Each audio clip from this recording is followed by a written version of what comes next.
I'm Don Plesner with Team AVI. Today we're going to be discussing the ASE F1 Alternative Fuels Natural Gas Certification Test. We could also use this for information for if you're getting interested in doing CNG too. With this test, we're going to be discussing basic fuel and safety information. We're going to be covering vehicle inspection. We're going to be covering equipment inspection and installation today. If you're going to be converting a vehicle, we're going to be covering leak testing and repair, cylinder maintenance and safety, and also system diagnosis and repair, and the performance and emissions aspect of the system itself. So we'll be covering everything in general form. We're going to be covering first and foremost basic fuel and safety information, going down just the safety aspects of everything. First and foremost, I wanted to bring a difference between CNG and LNG. CNG is compressed natural gas, LNG is liquefied natural gas. The biggest difference is on LNG, it has to be stored in like a thermos bottle, double-walled stainless steel tanks. It's kept at 259 degrees below zero. They call it cryogenics. You can't store it long-term in the tanks because as the tanks actually warm up, it'll turn into a gas, increase the pressures, and cause it to vent off. So, and the other thing is, if you're familiar with a thermos, things don't stay warm or cold very long in a thermos very long. So for a long-term storage thing, LNG is not viable unless you're using it every day. The other thing is you need personalized protective equipment for fueling it, for handling the fuel. Since it is 259 degrees below zero, last thing you want to do is, get liquid natural gas on you, which would freeze things instantly. The other thing is you have to use a vaporizer to convert from liquefied natural gas to compressed natural gas, and after that everything is the same as CNG. Moving on to compressed natural gas, we store it in cylinders rated up to 3,600 psi at 70 degrees. It stays at ambient temperature for storage, so from a long-term standpoint we don't have to worry about things going wrong or leaking out or anything like that. It stays basically whatever the temperature is outside, and you don't necessarily need any personal protective equipment for fueling it. Just normal safety procedures for fueling any vehicle that you normally use is the same thing that you would use for CNG.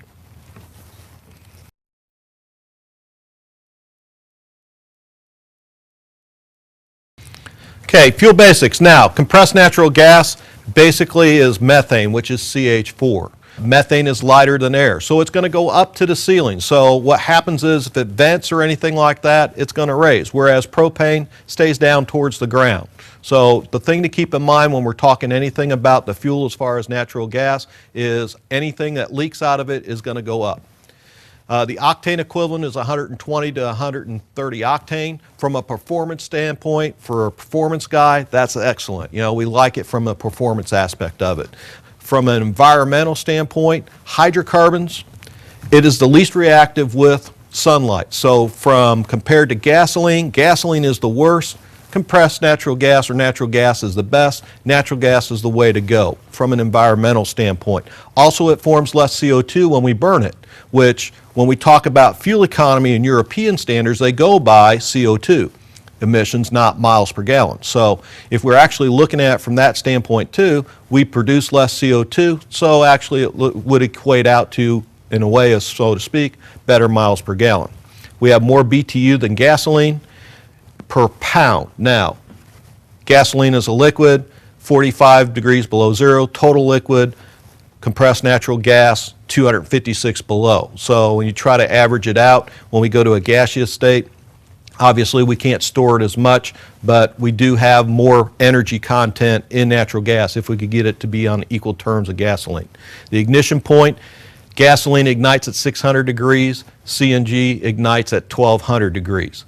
Need a really good operating ignition system to make it work right. If your ignition system is poor, it'll show up on CNG, and we'll cover that in greater detail later on in this program. It's also a dry fuel. Has no lubricating properties at all, so the use of hardened valves and valve seats are essential, and it is more essential in CNG than it is in regular gasoline engines that we use today. So there's sulfur components in that in gasoline today that help lubricate the cylinder. Natural gas doesn't have any of that to it, so we have to use things to make sure that we're not going to damage the engine without when we use CNG. As you can see by the chart I just brought up here, flammability in air, CNG is a little bit safer than gasoline as far as flammability in air. We have to get to a concentration of 5 to 15% roughly with CNG compared to gasoline, which can go anywhere from 1 to about 8%. Explosivity, there again, how many people have ever taken a match and just tossed it over towards a pan of gasoline and had it light off? That's not going to happen near as much with CNG as it would in gasoline. So natural gas is a little bit safer in that respect, but at the same time, it is still something we have to be concerned about as far as flames and flammability. So it's not a totally safe fuel by any means, but it is a little bit safer than gasoline to use.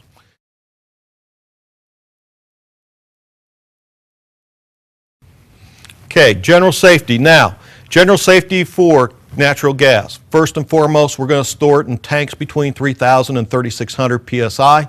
The thing to keep in mind about that, since it is under pressure, if we get a leak, we're going to end up with some refrigeration or coolness feeling. But the thing to keep in mind is that it is stored at ambient temperature.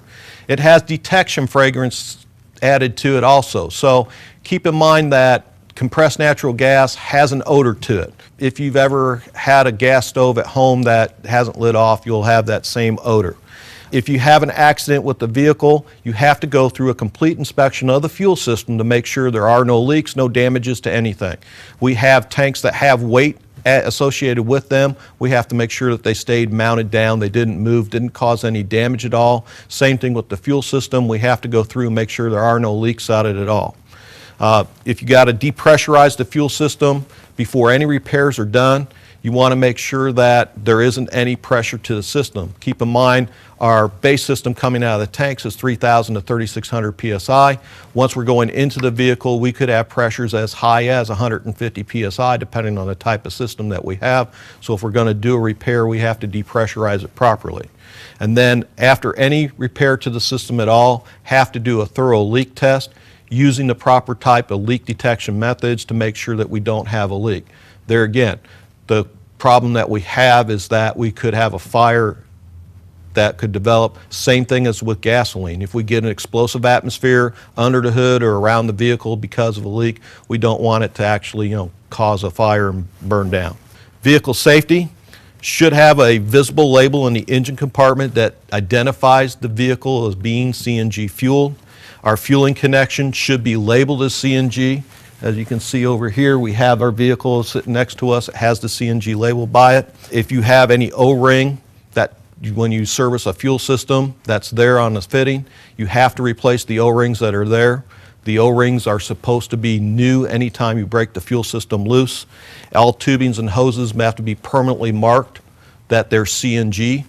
So same thing as if you're doing stuff with brake lines and brake hoses, same thing with the CNG. They want it to make sure that it has the CNG approval on it for what it's used. And then anytime that you're properly servicing it, you have to make sure that you use the proper personal protection equipment when doing any service to the system.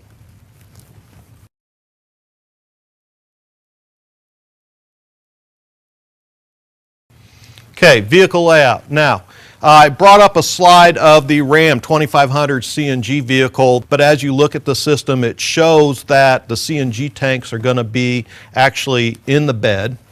The gas tank's going to be underneath of it. We have our fuel fill, which is actually showing where it's at in the fuel door. So now we have our gasoline fill and our fuel fill in the same place, whereas on this vehicle here, we have our CNG to the outside. So at the same time, we have a specialized dash cluster that shows how much we have in our tank, and then we have our compressed gas engine assembly, which has its special hardened valve seats so it can actually operate properly, along with the pressure regulator. Shop safety, when you're going into it, all electrical outlets or anything electrical has to be at least 18 inches below the ceiling. You need to use explosion-proof lights. There again, we want to make sure that there aren't any sparks that could cause, if we had an explosive atmosphere, to go off. You want to consult NFPA 52